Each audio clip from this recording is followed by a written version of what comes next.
A few weeks back, I checked out probably one of my favorite cheapy budget mechanical keyboards, which was the Ajazz AK33, but around that time they also put out the RGB version. So essentially it's the same thing bar one other thing, and of course the RGB LEDs. Since I've already reviewed the keyboard, I won't be going in depth, but just a quick overview, it is a 75% mechanical keyboard and comes in 4 flavors, one being this RGB one, and is super cheap because of the copy switches they use, which are of course cloned from the German made Cherry MX key switches.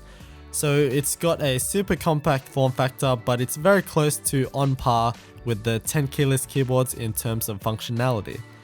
Being RGB though, it has a bunch of LEDs making the keyboard go all different colors, so we're gonna play on that today and we're just gonna make this keyboard shine. First of all, I hate glossy plastic finishes, so that bottom shell will be painted, and we're gonna do something special to the keycaps. I'm gonna start with the keycaps, so we gotta take all of them off. And these keycaps are ABS plastic, and in its like true form, it is a translucent white plastic. But to get the characters on the caps, they cover it in a black coating and then laser etch it for the characters to go on. Although since some of them are so tall, the coating process isn't perfect. Therefore, you can remove this black layer by sanding it off, and this is something that I've done in the past and is especially something to consider if your keycaps have some major key shine on them. For this, I'll be sanding just the top of the keycaps, leaving the surrounding sides that stock black look, giving it a really unique look. To start it off, I'm gonna start with the rotary tool with a small sanding wheel. You can start by hand, but it takes a lot of work, and this just makes it heaps quicker. It's really important not to run at a high speed and not to put too much downwards pressure on the keycap, and this is just because I want to sand off the coating. Remember that these keycaps are quite thin and that the stem isn't too far away from the top surface. Sanding lightly will also allow me to avoid having to do more hard work later in trying to level out the scratches, and in turn taking more and more plastic away. And this is all about time and patience, as mistakes will ruin the whole thing and your keycaps. And after rough sanding is done, we can see the translucent state of the plastic, and now it's just a matter of smoothing it out. I'm gonna start with 240 grit sandpaper and work my way up to about 400 grit, and this is all wet and dry sandpaper using some soapy water. Ideally, to get a proper finish, I would go smoother and then polish the plastic, but I don't have that equipment on hand at the moment. And this is just a really grueling task that will take several hours. Basically, I went through each keycap and then again and again gradually going through smoother sandpapers. I ended up doing this over about 2 days, just by doing a bunch at a time when I can and taking breaks, because it's really physically tiring, and by the end my fingers and wrists were getting weird tingly sensations, so that probably wasn't good. But in between those breaks, I started on the other parts of the keyboard. To paint the bottom shell, I have to take it apart, and this is just as easy as taking a few Phillips head screws out, in which one is under the sticker. So here's all the black key switches, which are linear switches, but as I looked closer, I saw that these were actually branded as Ajazz switches. So before I started this project, I actually felt that these key switches were a bit heavier than my other two AK33s, which have Zorro black key switches, but I just put that down to greater tolerances and poorer quality. But perhaps this is just because these are actually different key switches, but they could be the same, but just rebranded. Anyways, to paint the shell, I gotta remove everything on the back. Using a heat gun on the rubber feet helps, but a heat gun is pretty much necessary to get that sticker off cleanly without leaving any adhesive residue. To help the paint stick better, I sanded it down a bit, and it also gives more durability to the whole job, which then leads to the priming, which also promotes paint adhesion, but also helps fill in the scratches that will later be sanded down. However, just like in my last video, I'm really in love with that grey look. Since this is an RGB board, I want the lights to be the main attraction, so pretty much all colours aren't gonna be what I'm looking for. Logically, black would be a good option, but this was black to start with, so whatever, grey it is. This is going to be a personal piece, so again I'll just see how the primer fares over time, but with a good amount of clear top coat on it, I think it should be fine. I also rinsed off all the keycaps, so now I gotta let them dry. When drying keycaps, the hardest bit to dry are the inside of the cap itself. The water is always stuck up on the inside of the stem and on the structural ridges, so to quicken the process, all you gotta do is tap the water out. So I'll do this to all of them and then just leave them to dry alongside my plastic bottom shell. Using the heat gun once in a while helps a bit too, but I'll leave this overnight to make sure everything is nice and dry. Now that it's had some good drying time, it's time to put everything back together. To put the rubber feet back on, I just use a bit of PVA glue to make sure it can be still taken off in the future if needed. And the flip up feet is probably the scariest bit of the whole thing, since it can easily scratch off the paint. That's why it's best to give the paint job as much time as possible to harden and cure, so ideally I would have left it longer. And to finish it off, the modded keycaps can go on, which was kind of difficult since there's no characters on them and the coating on the inside of the keycap was a bit different to normal.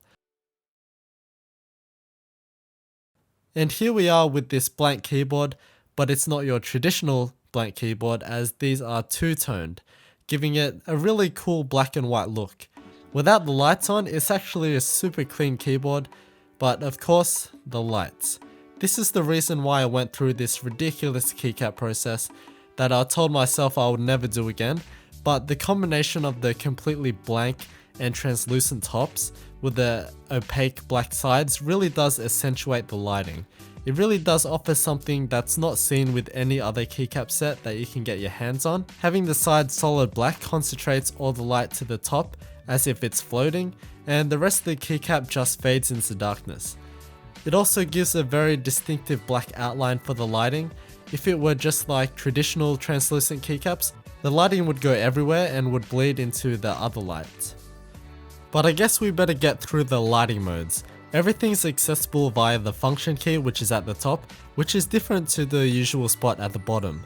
Pressing FN and F8 goes through the lighting modes. FN with the up and down arrow keys control the brightness, and then FN and the left arrow change the direction of the pattern, and function and right arrow change the colors. There seems to be two main color palettes. There's the standard RGB colors, which are more solid hues, and then there's the more pastel-y colors, which are more light and faded in color. Also, the white isn't as pure as proper white LEDs will be, which is usually the case with RGB lighting, so it has a hint of blue in it, but it's still pretty good. If you don't want to see all the lighting modes, then just skip to 10.08.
After I actually finished this video, I posted a photo of this keyboard on my Facebook page, and a really big thanks to Henry who told me about the software for the keyboard, which I had absolutely no idea about. So basically all you gotta do is go on Google and search Ajazz AK33 RGB software, and then just go to the first link that you see, and I'll just link this in the description as well. And then we go down to keyboard and then select our RGB keyboard.